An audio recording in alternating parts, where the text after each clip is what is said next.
To excel P S C. നമ്മളിന്നിവിടെ നോക്കാൻ പോകുന്നത് Khadi board LDC preliminary exam stage 5 13/2024 നടത്തിയ എക്സാമിൻ്റെ 19ാമത്തെ ചോദ്യം മുതൽ 36ാമത്തെ ചോദ്യം വരെയുള്ള ഉത്തരങ്ങളാണ് നോക്കാൻ പോകുന്നത്.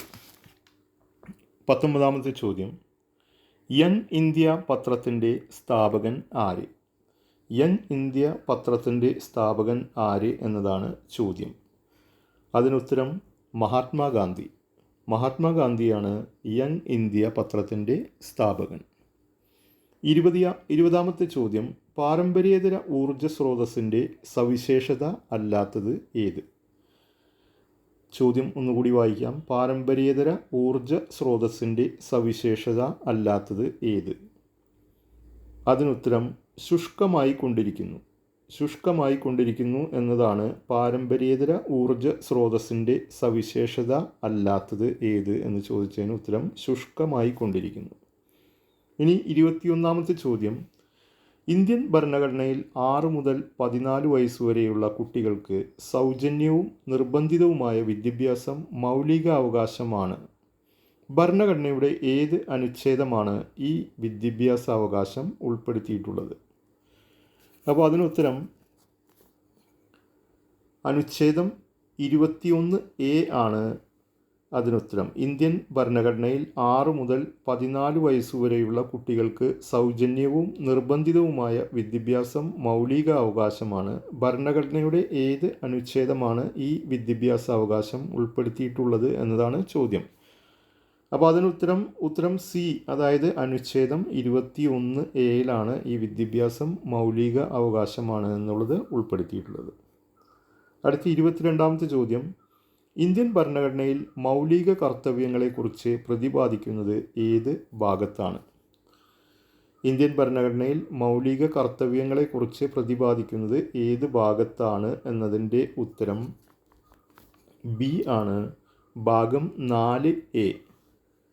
ഇന്ത്യൻ ഭരണഘടനയിൽ മൗലിക കർത്തവ്യങ്ങളെക്കുറിച്ച് പ്രതിപാദിക്കുന്നത് ഭാഗം 4A. അടുത്ത 23ാമത്തെ ക്വസ്റ്റ്യൻ, ദേശീയ ഗാനം ആയ ജനഗണമന രചിച്ചത് ആര്? ദേശീയ ഗാനമായ ജനഗണമന രചിച്ചത് ആര് എന്ന ചോദ്യത്തിന് ഉത്തരം രവീന്ദ്രനാഥ ടാഗോർ.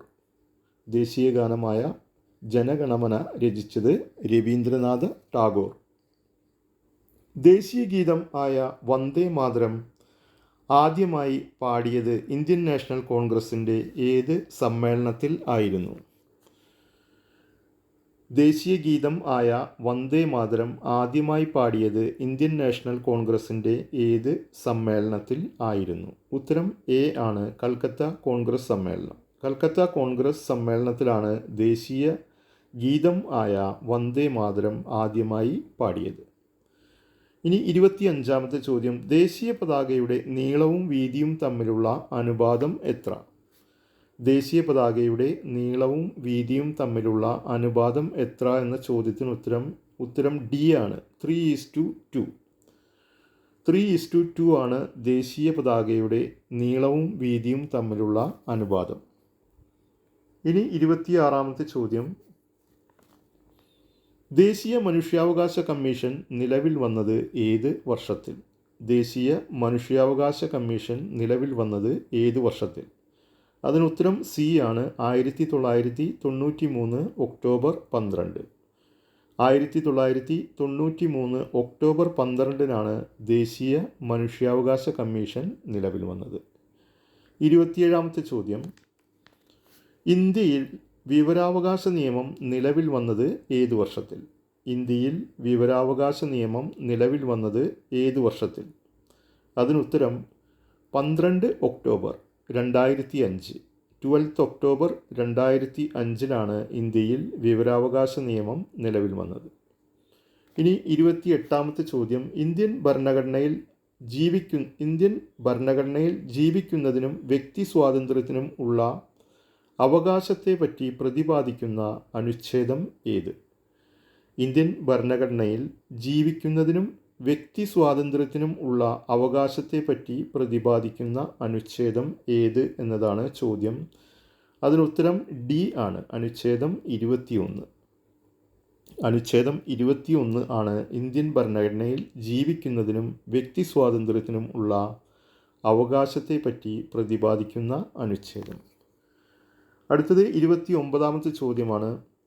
ദേശീയ മുദ്രയുടെ ചുവട്ടിൽ ആലേഖനം ചെയ്തിരിക്കുന്ന സത്യമേവ ജയതേ എന്ന വാക്യം ഏത് ലിപിയിലാണ് എഴുതിയിരിക്കുന്നത്?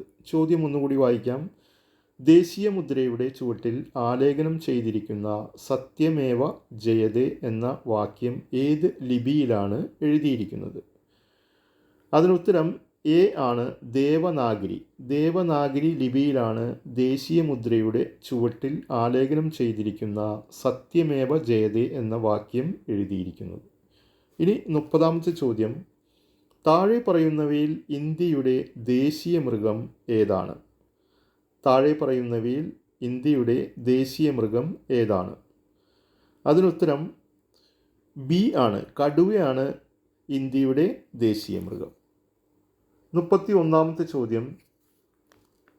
ഇന്ത്യൻ നാഷണൽ കോൺഗ്രസ് ഗാന്ധിജിയുടെ നേതൃത്വത്തിൽ നടത്തിയ അവസാനത്തെ ബഹുജന സമരം ഏത്?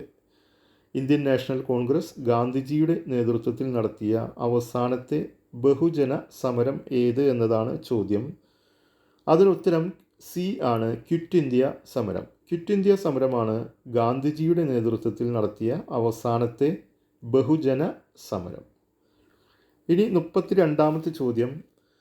ഇന്ത്യൻ സ്വാതന്ത്ര്യ സമര ചരിത്രത്തിലെ ഗോത്ര കലാപങ്ങളിലെ കുറിച്യ കലാപത്തിന് നേതൃത്വം നൽകിയ വ്യക്തി ആരാണ് എന്നതാണ് ചോദ്യം. ഇന്ത്യൻ സ്വാതന്ത്ര്യ സമര ചരിത്രത്തിലെ ഗോത്ര കലാപങ്ങളിലെ കുറിച്യ കലാപത്തിന് നേതൃത്വം നൽകിയ വ്യക്തി. അതിനുത്തരം എ ആണ്, രാമൻ നമ്പി. രാമൻ നമ്പിയാണ് സ്വാതന്ത്ര്യ സമര ചരിത്രത്തിലെ ഗോത്ര കലാപങ്ങളിലെ കുറിച്യ കലാപത്തിന് നേതൃത്വം നൽകിയത്. ഇനി 33. ദേശീയ കാഴ്ചപ്പാടോടുകൂടി പത്രങ്ങൾക്ക് തുടക്കം കുറിച്ച വ്യക്തി. ദേശീയ കാഴ്ചപ്പാടോടുകൂടി പത്രങ്ങൾക്ക് തുടക്കം കുറിച്ച വ്യക്തി ആരാണ് എന്നതാണ് ചോദ്യം. അതിനുത്തരം ഡി, രാജാറാം മോഹൻ റായിയാണ് ദേശീയ കാഴ്ചപ്പാടോടുകൂടി പത്രങ്ങൾക്ക് തുടക്കം കുറിച്ച വ്യക്തി. ഇനി 34ാമത്തെ ചോദ്യം. 2023 ഇന്ത്യ അധ്യക്ഷസ്ഥാനം വഹിച്ച G20 2024 അധ്യക്ഷസ്ഥാനം വഹിക്കാൻ പോകുന്ന രാജ്യം ഏത്?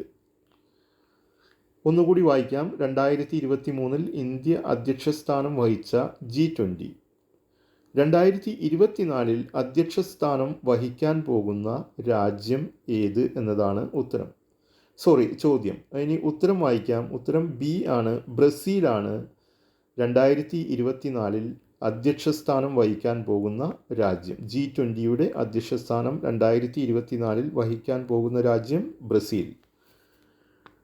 35ാമത്തെ ചോദ്യം. അന്തർദേശീയ സാഹോദര്യത്തിന് ഊന്നൽ നൽകാൻ ലക്ഷ്യമിട്ട് രവീന്ദ്രനാഥ് ടാഗോർ സ്ഥാപിച്ച സർവകലാശാല. അന്തർദേശീയ സാഹോദര്യത്തിന് ഊന്നൽ നൽകാൻ ലക്ഷ്യമിട്ട് രവീന്ദ്രനാഥ് ടാഗോർ സ്ഥാപിച്ച സർവകലാശാല ഏതാണ് എന്നതാണ് ചോദ്യം. അതിനുത്തരം എ ആണ്, വിശ്വഭാരതി സർവകലാശാലയാണ് അന്തർദേശീയ സാഹോദര്യത്തിന് ഊന്നൽ നൽകാൻ ലക്ഷ്യമിട്ട് രവീന്ദ്രനാഥ് ടാഗോർ സ്ഥാപിച്ച സർവകലാശാല. അവസാനത്തേത് 36ാമത്തെ ചോദ്യം. ജാലിയൻ വാലാബാഗ് കൂട്ടക്കൊല നടന്ന വർഷം ഏത്? ജാലിയൻ വാലാബാഗ് കൂട്ടക്കൊല നടന്ന വർഷം ഏത്? ഉത്തരം 1919.